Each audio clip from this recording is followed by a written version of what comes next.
When something moves during an exposure, it will record with motion blur.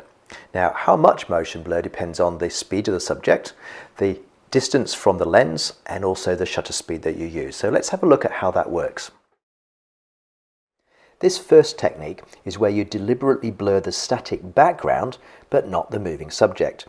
This is called panning, and the idea is to follow the subject as it moves, keeping it relatively still within the frame, and this means that the background itself is moving fast within the frame, so it blurs instead of the subject.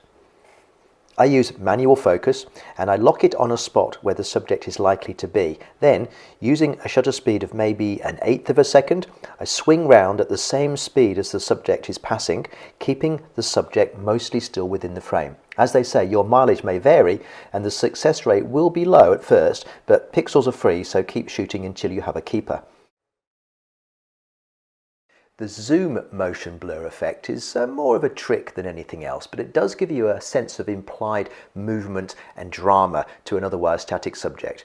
You will need a proper zoom for this, of course. The 24-90 or the 16-35 on the SL is absolutely ideal. So let's have a look at some pictures and see how it works. Set up a shot where you can use a shutter speed of maybe 2 seconds or longer. Cities at night work well here. Then, using the 2-second self-timer, trigger a shot and about halfway through the exposure, smoothly turn the zoom ring on the lens to magnify or to zoom in. This will give you a half sharp and half exploded view for added drama. And it's quite simple, but it is hard to do well. You'll need to shoot a few frames with varying amounts of zoom to get an effect that you like.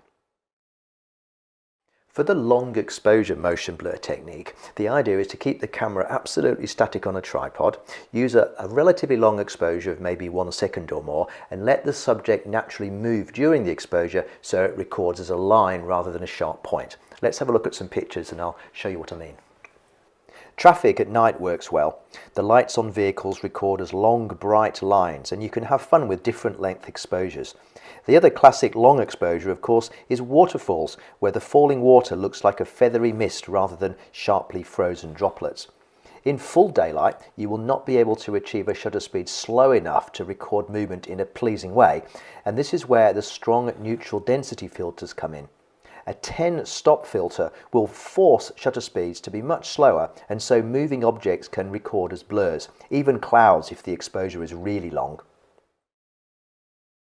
Unsharp blur is where you use a mixture of panning techniques and relatively short exposures on a very fast-moving subject to get a sense of drama and action, even if the rest of the picture is quite blurry. Let's look at some examples. This technique is a little bit hit or miss, and you will need to repeat it over and over again to get the result that you want.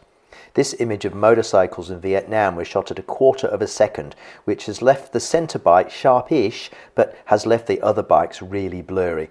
There is a really strong sense of hustle and bustle here, which is better captured like this than as a sharply frozen image.